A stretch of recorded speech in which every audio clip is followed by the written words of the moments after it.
Dari 4 atau 5 bersaudara, kenapa yang kena diabetes ada yang 2, ada yang 3, ada yang 1.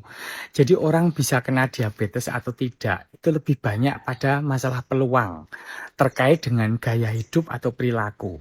Jadi tidak diwariskan atau diturunkan secara langsung begitu saja. Ini juga memang ada secara genetika tuh ada kode pada DNA yang membuat potensi ketika orang tuanya entah salah satu ibu atau salah satu bapak atau malah dua-duanya kena diabetes itu memberikan peluang lebih besar untuk kena diabetes. Tetapi ternyata tidak dari semua anaknya kena diabetes.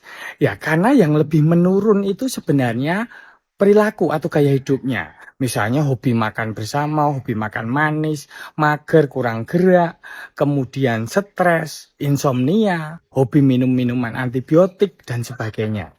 Jadi ketika perilaku yang lebih dominan di sini, ini namanya heritabilitas.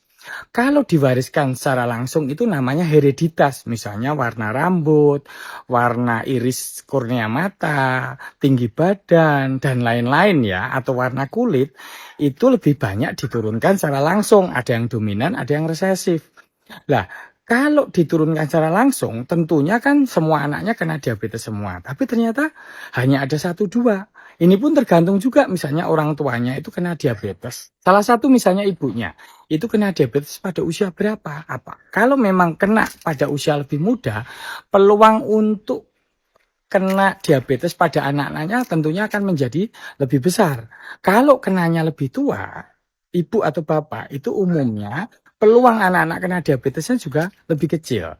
Demikian juga kalau semakin banyak saudara yang kena, otomatis peluang kita bisa kena pun juga ada.